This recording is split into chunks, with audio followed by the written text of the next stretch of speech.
Hello! Ang aking mga ka-K4, ang aking mga kaguro, kaibigan, kapamilya at ang aking mga kapanalig. Kamusta na po kayong lahat? It's been a long time since nung huli po akong nakapag-share sa inyo ng mga tips, mga kaalaman at mga ilang inspirational messages tungkol sa iba't ibang aspeto ng buhay. So, pasensya na po dahil medyo nagbisi-bisihan po ang lola nyo dahil ang dami pong mga extracurricular activities yan. So, kaya matagal na ilang taon po akong hindi nakapag-share sa inyo. Pero ngayon po, dahil sa prompting ng Holy Spirit, at sana mapanindigan ko na mag-share ulit, magbahagi ulit sa inyo ng ilang mga pwede kong ma-share, maibahagi na kaalaman at mga inspirational messages, ay gagawin ko po para sa inyo lang. Okay po? So, dahil po ngayon ay kapistahan ng isa sa mga paborito kong santo na si Saint Padre Pio. So, gusto ko po sanang i-share sa inyo ang ilan sa kanyang mga thoughts at yung isa pong prayer niya na ginawang kanta na isa rin po sa paborito kong kinakanta kapag ako po ay nalulungkot or nade-depress or may mga problema or trials na hinaharap or kapag gusto ko lang pong kantahan si Lord. Ito po yung kinakanta ko kahit nasa nakong parte ng bahay namin. Yan, kinakanta ko po siya. So, ito po ang title ay Stay With Me, Lord. Yan. So, dito po sa kantang to, parang sinasabi ni Padre Pio na, Lord, huwag mo naman kaming iwanan. Huwag mo naman akong iwanan kapag ako ay nag-iisa, kapag ako ay nalulungkot, kapag ako ay nagdurusa, kailangan ko ng lakas, na pag nawawalan ng pag-asa. So, parang sinasabi na, stay with me, stay with us, Lord. Huwag mo kaming pabayaan dahil ikaw ang aming lakas at ikaw lang ang aming pag-asa.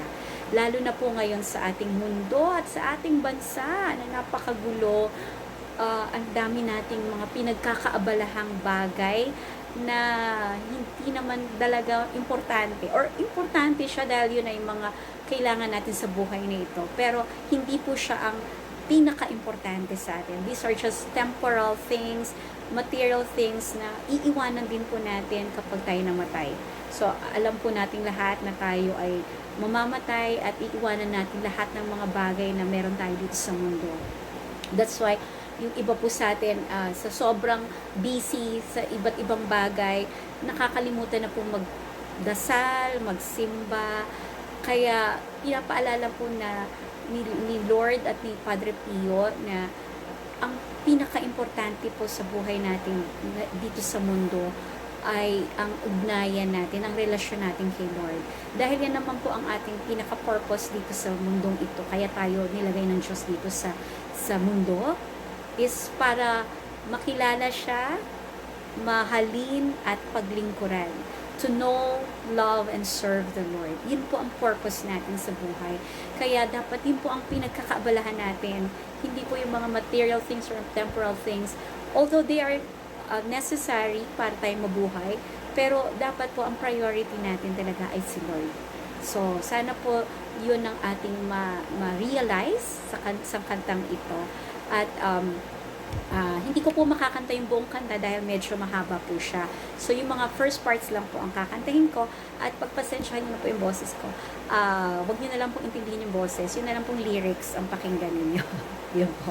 So, ito po yung kantang Stay With Me, Lord. Stay with me, Lord, that I may never forget you. Stay with me, Lord, because I'm weak. Stay with me, Lord, for you are my life. Stay with me, Lord, for you are my light. Oh, how I need you, my Jesus, in this night of exile. Stay with me, my Jesus, in the breaking of the bread, the light which disperses all darkness, the force that sustains me, the unique joy of my heart. So, ayan po. So, sana po ay lagi rin natin tatandaan yung lagi sinasabi sa atin ni Padre Pio kapag tayo may pinagdaraan ng trials, mga nagdurusa tayo or ano man pinagdaraanan natin sa buhay. Always pray, magdasal, hope, umasa po tayo kay Lord, at don't worry. Huwag po tayong mag-alala. Pag in-entrust na po at sinurrender na natin kay Lord, huwag na po tayong mag-alala, huwag na po tayong mangamba, dahil si Lord na po ang bahala sa atin.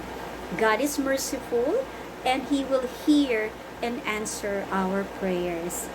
Mahabagin po ang ating Diyos, mapagmahal po siya, at hindi po niya tayo bababayaan. Papakinggan po niya at tutugunan ng ating lahat ng mga dinadasal sa Kanya. So, yun po sana ang ating nating tatandaan, na lagi po natin isurrender lahat kay Lord at hingin po natin ang kanyang tulong, ang kanyang paggabay sa atin sa lahat ng oras, dahil our Lord is a merciful and a loving God, at hindi po niya tayo pinababayaan. Basta tayo laging maniwala, magtiwala at umasa kay Lord, and He will surely make a way even where there seems to be no way. So, marami pong salamat. So, hanggang dito na lang po. Until next time po, God bless you. Mama Mary loves you. I love you too. Bye! Thank you po!